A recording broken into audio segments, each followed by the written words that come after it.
Hi good morning. അപ്പോൾ നമ്മുടെ ഇന്നത്തെ റെസിപ്പി ഒരു വെണ്ടയ്ക്ക മസാല കറിയാണ്. സാധാരണ നമ്മൾ ഉണ്ടാക്കുന്നതിൽ നിന്ന് കുറച്ച് ഇൻഗ്രീഡിയൻസ് ഒക്കെ വ്യത്യസ്തമായി ചേർത്തിട്ടുള്ള ഒരു വെണ്ടയ്ക്ക മസാല കറിയാണ്. അപ്പോൾ നിങ്ങൾ ഇതുപോലെ വെണ്ടയ്ക്ക മസാല കറി ഉണ്ടാക്കിയിട്ടില്ലെങ്കിൽ ഉറപ്പായിട്ടൊന്ന് ട്രൈ ചെയ്യൂ, നന്നായിട്ട് ഇഷ്ടപ്പെടും. ചോറിൻ്റെ കൂടെയും കഴിക്കാം, ചപ്പാത്തിയുടെ കൂടെയും കഴിക്കാം. നിങ്ങൾ ഉണ്ടാക്കി കഴിച്ചിട്ട് ചപ്പാത്തിയുടെ കൂടെയാണോ ചോറിൻ്റെ കൂടെയാണോ ഇഷ്ടമായതൊന്നൊന്ന് കമൻറ്റ് ചെയ്യണേ. അതുപോലെ തന്നെ നിങ്ങൾക്ക് ഇഷ്ടപ്പെടുന്ന റെസിപ്പികൾ നിങ്ങളുടെ ഫ്രണ്ട്സിനും ഫാമിലി മെമ്പേഴ്സിനൊക്കെ ഒന്ന് ഷെയർ ചെയ്തും കൂടെ കൊടുക്കണേ. അപ്പോൾ നമുക്ക് എങ്ങനെയാണ് നമ്മുടെ വെണ്ടയ്ക്ക മസാലക്കറി തയ്യാറാക്കുന്നത് നോക്കാം. നമുക്ക് നമ്മുടെ ഇൻഗ്രീഡിയൻസ് നോക്കാം. നമ്മളിപ്പോൾ ഒരു 150 ഗ്രാം വെണ്ടയ്ക്ക ഇതുപോലെ ഈ ഒരു വലിപ്പത്തിൽ കട്ട് ചെയ്തെടുത്തിട്ടുണ്ട്. അതുപോലെ തന്നെ മീഡിയം വലിപ്പമുള്ള ഒരു സവാള ക്യൂബ്സ് ആയിട്ട് കട്ട് ചെയ്തെടുത്തിട്ടുണ്ട്. ഒരു പീസ് ഇഞ്ചി, 3 അല്ലി വെളുത്തുള്ളി. വലിയ വെളുത്തുള്ളി ആണെങ്കിൽ 1 അല്ലി മതി, ചെറിയ വെളുത്തുള്ളി ആണെങ്കിൽ 3 അല്ലി എടുക്കാം. ഒരു മീഡിയം വലിപ്പത്തിലുള്ള തക്കാളി എടുത്തിട്ടുണ്ട്, അതും ചെറിയ ക്യൂബ്സ് ആയിട്ട് കട്ട് ചെയ്തെടുത്തിട്ടുണ്ട്. പിന്നെ എടുത്തിരിക്കുന്നത് തൈരാണ്. ഞാനിപ്പോൾ 3/4 കപ്പ് തൈര് എടുത്തിട്ടുണ്ട്. പുളി കൂടുതലുള്ള തൈരാണെങ്കിൽ 1/2 കപ്പ് മതി, പുളി കുറവുള്ള തൈരാണെങ്കിൽ 3/4 കപ്പ് മുതൽ 1 കപ്പ് വരെ എടുക്കാം. അത് നമ്മുടെ കയ്യിലുള്ള തൈരിൻ്റെ പുളി അനുസരിച്ച് എടുക്കാം. ഇനിയിപ്പോൾ നമുക്ക് ഒരു പാൻ ചൂടാക്കിയിട്ട് നമ്മുടെ കറി ഉണ്ടാക്കാൻ തുടങ്ങാം. അപ്പോൾ നമ്മൾ കറി റെഡിയാക്കാനായിട്ട് ഒരു പാൻ വെച്ചിട്ടുണ്ട്. പാനിലേക്ക് കുറച്ച് വെളിച്ചെണ്ണ ചേർക്കാം. വെളിച്ചെണ്ണയോ വെജിറ്റബിൾ ഓയിലോ ഏതാണെങ്കിലും കുഴപ്പമില്ല, കുറച്ച് വെളിച്ചെണ്ണ മതി. ഈ എണ്ണയിലേക്ക് നമ്മൾ കട്ട് ചെയ്ത് വെച്ചിരിക്കുന്ന വെണ്ടയ്ക്ക ചേർത്ത് കൊടുക്കാം. വെണ്ടയ്ക്ക ഒന്ന് വഴറ്റിയെടുക്കാനാണിത്. ഒരു മീഡിയം ഫ്ലെയിമിൽ വെച്ചിട്ട് വെണ്ടയ്ക്ക ഒന്ന് ചെറുതായിട്ട് വഴറ്റിയെടുക്കുക, ഒരുപാട് അങ്ങോട്ട് വഴറ്റിയെടുക്കണ്ട. വെണ്ടയ്ക്ക ഒന്ന് ചൂടായി തുടങ്ങി വെണ്ടയ്ക്കയുടെ ആ ഒരു വഴുവഴുപ്പൊന്ന് മാറി കിട്ടണം നമുക്ക്. ഒരുപാട് അങ്ങോട്ട് കളറ് മാറി പോവുകയും ചെയ്യരുത്. വെണ്ടയ്ക്ക എണ്ണയിലേക്ക് ഇട്ടിട്ട് ഒന്ന് ചൂടായി തുടങ്ങുമ്പോൾ തന്നെ ഒരു 1/4 ടീസ്പൂൺ മുതൽ 1/2 ടീസ്പൂൺ വരെ അത് നമുക്ക് തീരുമാനിക്കാം എത്രത്തോളം വേണം എന്നുള്ളത്. ഞാനിപ്പോൾ 1/2 ടീസ്പൂൺ മഞ്ഞൾപ്പൊടി ചേർത്തിട്ടുണ്ട്. അതുപോലെ തന്നെ വെണ്ടയ്ക്കയ്ക്ക് ആവശ്യമായിട്ടുള്ള ഉപ്പും, ഇത് രണ്ടും ചേർത്ത് നന്നായിട്ടൊന്ന് ഇളക്കി മിക്സ് ചെയ്തെടുക്കുക. ഒരു 3 മിനിറ്റൊക്കെ ഒന്ന് വഴറ്റിയെടുക്കുക. അധികം വഴറ്റണ്ട, 3 മിനിറ്റോളം ഒന്ന് വഴറ്റിയെടുക്കുക. അതിന് ശേഷം നമുക്ക് ബാക്കിയുള്ള കാര്യങ്ങൾ ചെയ്യാം. അപ്പോൾ നമ്മുടെ വെണ്ടയ്ക്ക ഒന്ന് ഹാഫ് കുക്കായി വന്നിട്ടുണ്ട്. ഇത്രയും മതി. വെണ്ടയ്ക്കയുടെ കളറൊന്നും മാറിപ്പോണ്ട. ഇത് നമുക്ക് വേറൊരു ബൗളിലേക്ക് മാറ്റി വയ്ക്കാം. ഇനി നമുക്ക് ഇതേ പാനിൽ തന്നെയാണ് ബാക്കിയുള്ള കാര്യങ്ങളൊക്കെ ചെയ്യാനുള്ളത്. വീണ്ടും പാനിലേക്ക് ഏത് ഓയിലാണോ നമ്മൾ യൂസ് ചെയ്യുന്നത് അതേ ഓയിൽ തന്നെ ചേർത്ത് കൊടുക്കുക. കുറച്ച് ഓയിൽ കൂടുതൽ വേണം, ഒരു 1.5 ടേബിൾ സ്പൂൺ ഓയിൽ ചേർക്കുക. ഇതിലേക്ക് നമുക്ക് ആദ്യം ചേർക്കേണ്ടത് ഒരു 3/4 ടീസ്പൂൺ നമ്മുടെ നല്ല ജീരകം, നമ്മുടെ ക്യുമിൻ സീഡ്സ്. ജീരകം ഒന്ന് ചൂടായി വരുമ്പോൾ ഒരു 1/2 ടീസ്പൂൺ ഉലുവ ചേർത്ത് കൊടുക്കുക. ഉലുവയും ഒന്ന് ചൂടായി തുടങ്ങുമ്പോൾ നമ്മളിതിലേക്ക് ചെറുതായിട്ട് ചോപ്പ് ചെയ്ത് വെച്ചിരിക്കുന്ന സവോള ചേർത്ത് കൊടുക്കാം. ഇത് വേഗം വഴന്ന് കിട്ടാനാണ് നമ്മൾ ചെറുതായിട്ട് ചോപ്പ് ചെയ്ത് വെച്ചിരിക്കുന്നത്. പിന്നെ സവോളയുടെ കളർ മാറി വരുന്നത് വരെ നമ്മളൊന്ന് ഇളക്കി കൊടുക്കുക. സവോള ഒന്ന് 3/4 ഭാഗം കുക്കായി വരണം, അതുവരെ ഒന്ന് ഇളക്കി കൊടുക്കുക.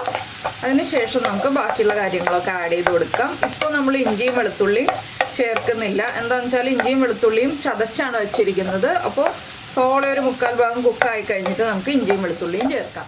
അപ്പോൾ നമ്മുടെ സവോള ഒരു 3/4 ഭാഗം കുക്കായി വന്നിട്ടുണ്ട്. നമുക്കിനി ഇതിലേക്ക് പൊടികൾ ചേർത്ത് കൊടുക്കാം. ഫ്ലെയിം കുറച്ച് വയ്ക്കുക. ആദ്യം ചേർക്കുന്നത് ഒരു 2 ടേബിൾ സ്പൂൺ മല്ലിപ്പൊടി. നമ്മുടെ ഗ്രേവിക്ക് കുറച്ച് കൊഴുപ്പ് കിട്ടാൻ വേണ്ടിയാണ് നമ്മൾ മല്ലിപ്പൊടി കൂടുതൽ ചേർക്കുന്നത്. അതുപോലെ തന്നെ ഞാൻ ചേർക്കുന്നത് കാശ്മീരി ചില്ലി പൗഡറാണ്. 1.5 ടേബിൾ സ്പൂണാണ് കാശ്മീരി ചില്ലി പൗഡർ ചേർക്കുന്നത്. സാധാരണ മുളക് പൊടിയാണെങ്കിൽ 1 ടീസ്പൂൺ ചേർത്താൽ മതി. ഒരു 1/4 ടീസ്പൂൺ മഞ്ഞൾപ്പൊടി ചേർത്താൽ മതി. എന്താണെന്ന് വെച്ചാൽ നമ്മൾ മഞ്ഞൾപ്പൊടിയിലാണ് നമ്മുടെ വെണ്ടയ്ക്ക വഴറ്റിയെടുത്തിട്ടുള്ളത്. പിന്നെ ഒരു 1/4 ടീസ്പൂൺ പെരിഞ്ജീരകം പൊടിച്ചത്. ഇത്രയും ചേർത്ത് നന്നായിട്ടൊന്ന് പൊടികൾ കുക്കായി വരുന്നത് വരെ ഇളക്കി വഴറ്റിയെടുക്കുക. എണ്ണ കുറവാണെങ്കിൽ എണ്ണ ചേർത്ത് കൊടുക്കണം. പൊടികൾ കുക്കാവാൻ ആവശ്യമായിട്ടുള്ള എണ്ണ ഉണ്ടാവണം, അതുകൊണ്ടാണ് എണ്ണ കുറവാണെങ്കിൽ എണ്ണ ചേർത്ത് കൊടുക്കണം എന്ന് പറഞ്ഞത്. 1 മിനിറ്റ് ഒന്ന് ഇളക്കി കൊടുത്തിട്ടുണ്ടെങ്കിൽ നമ്മുടെ പൊടികൾ നന്നായിട്ട് കുക്കായി വരും. കാശ്മീരി ചില്ലി പൗഡർ ചേർക്കുകയാണെങ്കിൽ നമ്മുടെ കറിക്ക് നല്ലൊരു കളർ കിട്ടും. അതുകൊണ്ടാണ് കാശ്മീരി ചില്ലി പൗഡർ തന്നെ ചേർക്കുക എന്ന് പറയുന്നത്. അപ്പോൾ കാശ്മീരി ചില്ലി പൗഡർ ഉണ്ടെങ്കിൽ അത് തന്നെ ചേർത്തോളൂ, ഇല്ലെങ്കിൽ മാത്രം സാധാരണ മുളക് പൊടി ചേർക്കുക കേട്ടോ. ഇനി പൊടികൾ 1 മിനിറ്റ് ഒന്ന് നന്നായിട്ട് ഇളക്കി കൊടുത്തിട്ടുണ്ടെങ്കിൽ നമ്മുടെ ചട്ടിയുടെ ചൂടും എണ്ണയുടെ ചൂടും ഒക്കെ കൊണ്ട് നന്നായിട്ടൊന്ന് പൊടികൾ കുക്കായിട്ട് വന്നോളും. ഫ്ലെയിം കുറച്ച് തന്നെ വെച്ചിട്ട് വേണം ഇളക്കി കൊടുക്കാനായിട്ട്. പൊടികളൊന്ന് കുക്കായി വരുമ്പോൾ നമുക്കിതിലേക്ക് നമ്മൾ കട്ട് ചെയ്ത് വെച്ചിരിക്കുന്ന തക്കാളി ചേർത്ത് കൊടുക്കാം. അധികം പുളിയുള്ള തക്കാളിയാണെങ്കിൽ ഒരു തക്കാളിയുടെ പകുതി ചേർത്താലും മതി. പുളി കുറവുള്ള തക്കാളിയാണെങ്കിൽ മാത്രം ഒരു തക്കാളി ചേർക്കാം. ഇനി നമുക്കിതിലേക്ക് കറിവേപ്പില ചേർത്ത് കൊടുക്കാം. ഒരു 2 തണ്ട് കറിവേപ്പിലയും കൂടി ചേർത്ത് നന്നായിട്ട് ഇളക്കിയിട്ട് നമുക്ക് ഈ തക്കാളി ഒന്ന് വേവാനായിട്ട് കുറച്ച് വെള്ളം ചേർത്ത് കൊടുക്കണം. തക്കാളി ഒന്ന് വെന്ത് ഒന്ന് ഉടഞ്ഞ് കിട്ടണം. അതിനായിട്ട് നമുക്ക് കുറച്ച് വെള്ളം ചേർത്ത് കൊടുക്കാം.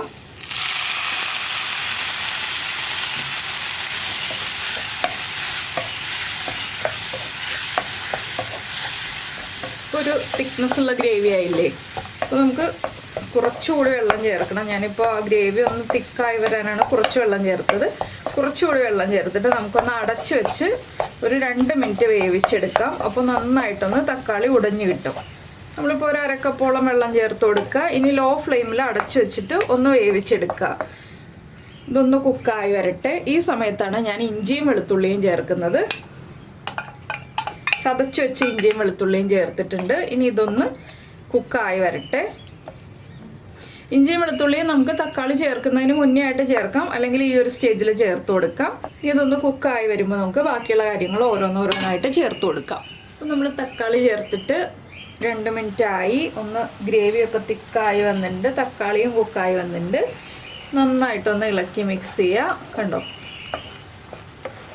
ഇത്രയും തിക്കായി വന്നാൽ മതി. ഇനി നമുക്കിതിലേക്ക് നമ്മൾ എടുത്തു വെച്ചിരിക്കുന്ന തൈരുണ്ടല്ലോ, തൈരൊന്ന് ഫോർക്ക് ഉപയോഗിച്ചോ സ്പൂൺ ഉപയോഗിച്ചോ വിസ്ക് ഉപയോഗിച്ചോ ഒക്കെ ഒന്ന് ഉടച്ചെടുക്കാം. മിക്സിയിൽ അടിച്ചെടുക്കേണ്ട, ഒന്ന് ഉടച്ചെടുത്തിട്ട് നമുക്കിതിലേക്ക് തൈര് ചേർത്ത് കൊടുക്കാം. തൈര് ചേർത്തിട്ട് നന്നായിട്ട് ഇളക്കുക. നമ്മുടെ വെണ്ടയ്ക്ക ഒന്ന് കുക്കായി വരാൻ ആവശ്യമായിട്ടുള്ള ഗ്രേവി ഇതിലുണ്ടാവണം. ഗ്രേവി കുറവാണെന്നുണ്ടെങ്കിൽ വീണ്ടും കുറച്ച് വെള്ളവും കൂടി ചേർത്ത് കൊടുക്കുക കേട്ടോ. അപ്പോൾ ഇതിൽ അത്യാവശ്യം ഗ്രേവി ഉണ്ട്, ഞാനതുകൊണ്ട് വെള്ളം ചേർത്ത് കൊടുക്കുന്നില്ല. നമ്മുടെ വെണ്ടയ്ക്കയും കൂടി ചേർത്തിട്ട് ഒന്ന് വീണ്ടും അടച്ചു വെച്ച് വേവിച്ചെടുക്കാം.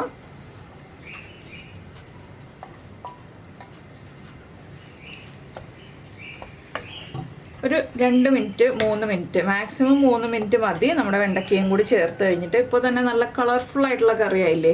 നമ്മുടെ ഈ ഒരു കറിയുടെ ഈ ഒരു കളർ കിട്ടണമെന്നുണ്ടെങ്കിൽ നമ്മൾ കാശ്മീരി ചില്ലി പൗഡർ ചേർക്കണം. അതാണ് ഞാൻ പറഞ്ഞത്. സാധാരണ മുളക് പൊടി അല്ലെങ്കിൽ Kashmiri chilli powder Kashmiri chilli powder ഉണ്ടെങ്കിൽ നിങ്ങൾ ഇത് തന്നെ ചേർത്തോളൂ എന്ന് പറഞ്ഞതിൻ്റെ കാര്യം ഇതാണ്. ഈ ഒരു കളർ കിട്ടണം എന്നുണ്ടെങ്കിൽ ഇനിയിപ്പോൾ നമുക്ക് അടച്ചു വെച്ചിട്ട് വീണ്ടും കുക്ക് ചെയ്തെടുക്കാം. ഒരു 3 മിനിറ്റും കൂടി ഇതുപോലെ തന്നെ അടച്ചു വെച്ച് കുക്ക് ചെയ്യുക. അതിനുശേഷം നമുക്ക് ബാക്കിയുള്ള കാര്യങ്ങളൊക്കെ പറയാം. അപ്പോൾ നമ്മൾ അടച്ചു വെച്ചിട്ട് ഒരു 3 മിനിറ്റ് ആയി. കണ്ടോ, നന്നായിട്ട് തിളച്ച് നമ്മുടെ കറി റെഡി ആയി കഴിഞ്ഞു. ഉപ്പൊക്കെ ചെക്ക് ചെയ്യുക. ഉപ്പ് കുറവാണെങ്കിൽ ഉപ്പ് ചേർത്ത് കൊടുക്കുക. നന്നായിട്ടൊന്ന് ഇളക്കി മിക്സ് ചെയ്തിട്ട് നമുക്ക് ഫ്ലെയിം ഓഫ് ചെയ്യാം. ഇത്രയേ ഉള്ളൂ നമ്മുടെ വെണ്ടയ്ക്ക മസാലക്കറി. അപ്പോൾ എല്ലാവർക്കും ഈ ഒരു റെസിപ്പി ഇഷ്ടമായിട്ടുണ്ടെങ്കിൽ ഉറപ്പായിട്ടൊന്ന് ലൈക്ക് ചെയ്തേക്കണേ. അതുപോലെ തന്നെ നമ്മുടെ ചാനൽ ആദ്യമായിട്ട് കാണുകയാണെങ്കിൽ നമ്മുടെ വീഡിയോ പ്രസൻറ്റ് ചെയ്യുന്ന രീതിയൊക്കെ ഇഷ്ടമായി എന്നുണ്ടെങ്കിൽ നമ്മുടെ ചാനലൊന്ന് സബ്സ്ക്രൈബ് ചെയ്ത് സപ്പോർട്ട് ചെയ്യണേ. സബ്സ്ക്രൈബ് ചെയ്യുന്നതിന് ഈ വീഡിയോയുടെ താഴെയുള്ള റെഡ് സബ്സ്ക്രൈബ് ബട്ടൺ ഒന്ന് ക്ലിക്ക് ചെയ്യണം. അതിൻ്റെ റൈറ്റ് സൈഡിലുള്ള ബെല്ലൈക്കണും ക്ലിക്ക് ചെയ്യുക. അപ്പോൾ ഓൾ എന്ന് പറഞ്ഞിട്ടൊരു ഓപ്ഷൻ കാണാം. ആ ഓളും കൂടി പ്രസ് ചെയ്തിട്ടുണ്ടെങ്കിൽ ഞാൻ എപ്പോഴും വീഡിയോ അപ്ലോഡ് ചെയ്യുമ്പോൾ നിങ്ങൾക്ക് നോട്ടിഫിക്കേഷൻ വരും. അപ്പോൾ ഞാനിതിലേക്ക് കുറച്ച് മല്ലിയിലയും കൂടി ഇട്ടിട്ട് ഒന്ന് ഗാർണിഷ് ചെയ്യാണ്. ഇത്രയുള്ള പരിപാടി. അപ്പോൾ ഈ ഒരു കറിയാണെങ്കിലും നമ്മൾ ചൂടോടുകൂടി കഴിക്കരുത്, ചൂടൊന്ന് മാറിയിട്ട് കഴിക്കുക. അപ്പോൾ എല്ലാവരും ഈ റെസിപ്പി ഇതുവരെ ട്രൈ ചെയ്തിട്ടില്ലെങ്കിൽ ഉറപ്പായിട്ടൊന്ന് ട്രൈ ചെയ്ത് നോക്കിക്കോളൂ. അപ്പോൾ എല്ലാവർക്കും ചോറിൻ്റെ കൂടെയും ചപ്പാത്തിയുടെ കൂടെയും കഴിക്കാൻ പറ്റിയ നല്ലൊരു റെസിപ്പിയാണ്. വെണ്ടയ്ക്ക് ഇഷ്ടമുള്ളവർക്ക് എല്ലാവർക്കും കേട്ടോ. വെണ്ടയ്ക്ക് ഇഷ്ടമില്ലാത്തവർക്ക് നമ്മൾ വെണ്ടയ്ക്ക് ഉപയോഗിച്ച് എന്ത് കറി ഉണ്ടാക്കിയിട്ടും കാര്യമില്ല. അപ്പോൾ നിങ്ങളുടെ കമൻസൊക്കെ നമ്മുടെ വീഡിയോയുടെ താഴെ ഒന്ന് കമൻറ്റ് ചെയ്യുക. നമുക്ക് നമ്മുടെ അടുത്ത റെസിപ്പിയുമായിട്ട് അടുത്ത ദിവസം വീണ്ടും കാണാം.